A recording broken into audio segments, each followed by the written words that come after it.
Well, I like to have different scenery behind me each time, and this time it's the Charles Bridge in Prague.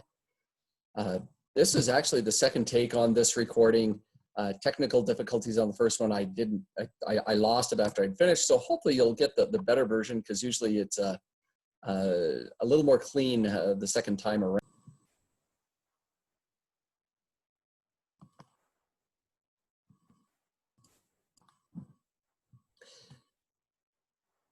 All right, I'm assuming the first part recorded. Again, some technical things. Zoom, for whatever reason, keeps bouncing in and out just a little bit, and I'm not sure if it's related to internet connection. So hopefully this recording comes out clean.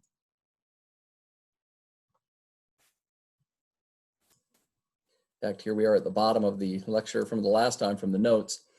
This is just really, really basic information. I know I say that about every presentation, but I think this one may be more so than some of the others. Nutrition, we're really talking about the different types of nutrients. I don't even include vitamins and minerals. It's really just focused on those that provide energy, carbohydrates, protein, fat. And of course, fat provides about twice as many calories per gram, which may not seem great in today's society, but a few hundred years ago, eating more fat was a more efficient way to eat. And so it could really help to provide the calories that were needed.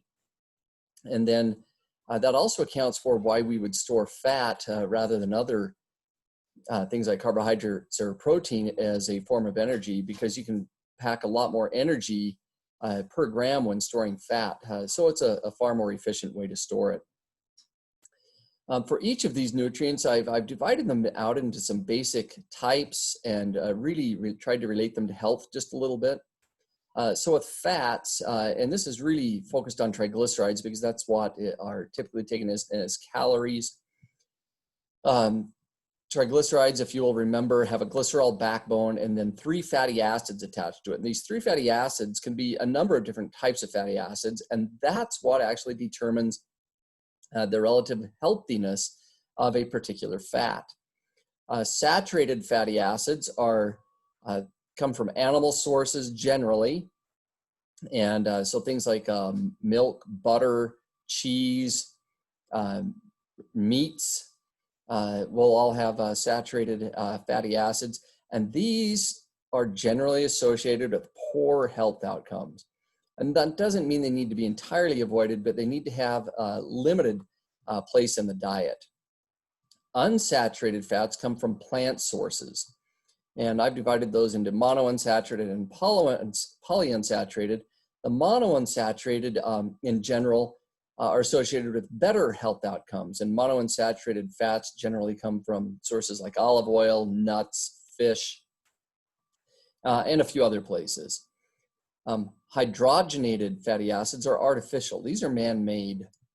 They were developed in World War II as a way really to preserve the butter for the troops fighting the war. And they were also a cheaper way to have, because it's an unsaturated fat that would stay solid at room temperature. And so they used them extensively and did for years. In fact, I grew up eating margarine, which is a particular trans fat. My mom never bought butter. And I think it's because she grew up in that era where that's just the way she was raised, where they ate margarine because the butter was not available. And it's still available, of course, today and is way cheaper than butter. But these have also become associated with poor health outcomes. In fact, far worse than saturated fats. And it's not that everyone is going out and buying margarine, but hydrogenated fats, because they have a longer shelf life than something like butter, these are extensively used in packaged baked products. And if you ever buy a packaged baked product, or even, just something like one of those big muffins wrapped up in saran wrap at a deli, you are probably getting something, excuse me, with hydrogenated fats, more commonly now called trans fats. This last category here is just to let you know that there are some essential fatty acids that are needed in the diet. And this is particularly true during the early stages of development that are important for infant brain and nervous system development. They're actually added now to baby, for infant formula. But there's still a need for them even with age and can be important for eyesight and some things like that. So for carbohydrates, I just categorize them into two broad categories here. Simple and complex carbohydrates. And the simple carbohydrates are the monosaccharides and disaccharides. And because a disaccharide is easily split into two monosaccharides, these are digested extremely quickly, absorbed, and then will raise the blood glucose level pretty darn fast, meaning they have what's called a high glycemic index. This is how quickly a food will raise blood glucose level. And they are not associated with good health outcomes.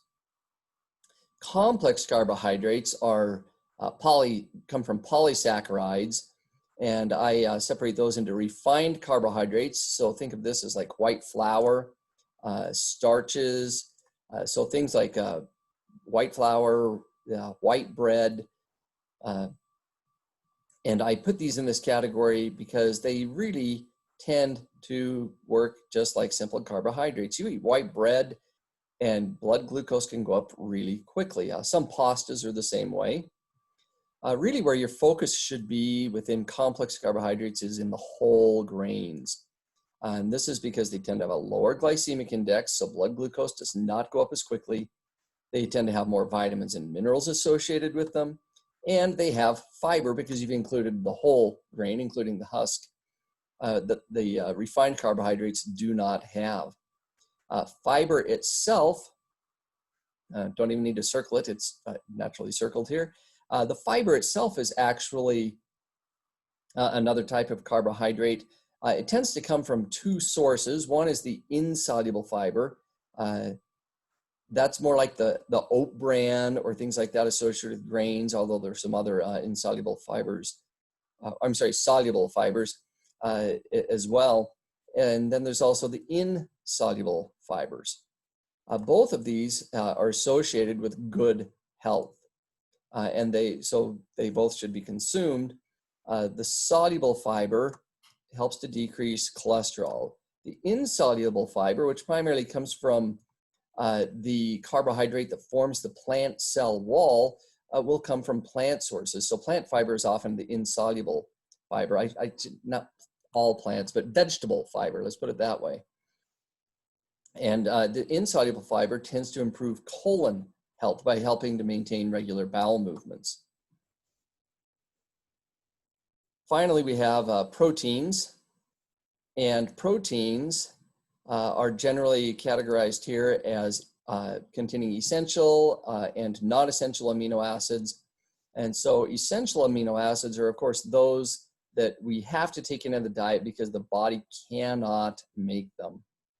And I've seen the number of essential amino acids actually vary depending upon the source that you're referencing. And that's because to some small degree, certain organs in the body can make a small amount of some of these.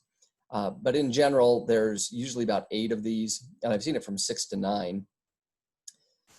And so we need to take these in the diet. The non-essential amino acids you can actually make from other sources, including glucose, fatty acids, or other amino acids. But we do, of course, need all proteins eventually, whether we're making them or we take them in the diet, because we need all of those. What I've been taught, and I have no reason to disbelieve this, is that one of the best protein sources that contains all of the essential amino acids is actually egg white. And so eggs can be a good source of that. Right. The last portion of this particular lecture focuses on caloric restriction. And caloric restriction is defined here as a 20 to 40% in reduction in energy intake. And when it is reduced, it actually extends life in all of these different organisms. Let me rephrase that. It has been shown to extend life. One word that is missing here is consistently, because sometimes the studies don't show that. For instance, in primates, I've been in a meeting where they two different researchers presented data back to back. One showed that it extended life in macaques, and the next one showed that it had no effect whatsoever. that is actually not uncommon in research. You would never know this if you read the media, because everything seems to be shut and dried. That's the way it is. That's a fact. That's proven. In science papers, you don't even use the word prove. It doesn't, it's not vocabulary. In fact, I shouldn't say science, academic papers in general really avoid the use of that word. And there's a reason for that, because the science is always iffy somewhere. It's never cut and dried. It's never, I hear this word in the media, settled. There's no such thing as settled science. It does not exist. The media made that word up, or somebody did, to try to sell an idea. And so that's always important to remember as you read science and science papers. In fact, it's actually very difficult to get negative data published. So if you have a real study showing negative data, you may never get published, and people may never be aware that there are actually studies that show that something is different than what it is purported to be all of the time.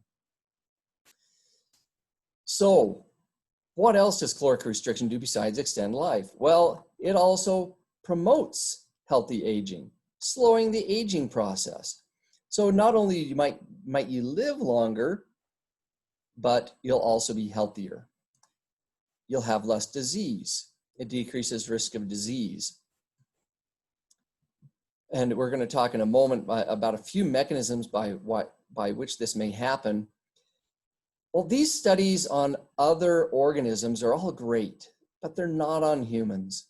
And even though there are caloric restriction studies in humans, none of them are extremely long-term, because nobody, to really find out the effect of caloric restriction over a lifetime, you'd have to have a study over a lifetime. And so even if you wanted to restrict somebody for 20 years, that's not even close to a human lifetime. How are you going to recruit people that are willing to undergo a 20 to 40% reduction in energy intake for that long and actually have them not drop out of the study? So there's still data is lacking in humans, simply because those are really tough studies to do. All right, this last little spot here tells us about maybe why caloric restriction works. If you are eating fewer calories, you're probably also burning fewer calories. The mitochondria produce less free radicals, and there's less oxidative stress. Because there's less glucose coming into the body, there's also decreased glycation. And remember, these are both things that contribute to the aging process.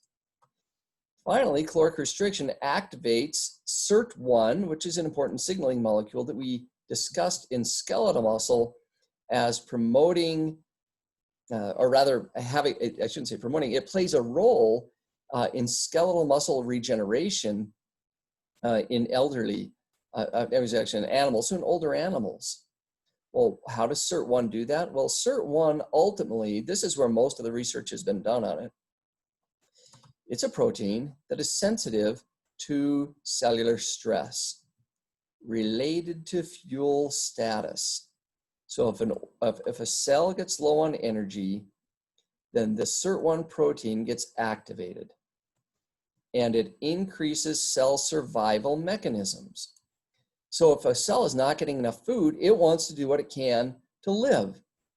We always think in terms of whole body, but our whole body is made of individual cells that are actually responding to things. Well, one way that it does this is SIRT1 improves mitochondrial function. So now the mitochondria are more efficient, so they can maybe produce more ATP even with a lower level of fuel. Note that SIRT1 is also activated by exercise. So maybe some of these benefits of caloric restriction, if it's all related to SIRT1, can also be achieved by regular exercise. Some of the targets of SIRT1, what other proteins does it activate? One of them is PGC1 alpha that we discussed also back in the muscle chapter, where this led to healthy aging in muscle when it was overexpressed. We also talked about nitric oxide and endothelial dysfunction very early in the course. Well, this protein right here, eNOS, which is primarily found in the endothelium, which lines the inside of blood vessels, this enzyme eNOS produces nitric oxide, which helps to relax blood vessels. And so that can be healthy, maintaining low blood pressure and so forth. Well, this is also a target of SIRT1. And this is really only some basic information. There's probably a lot of other information out there on caloric restriction and how it affects the aging process.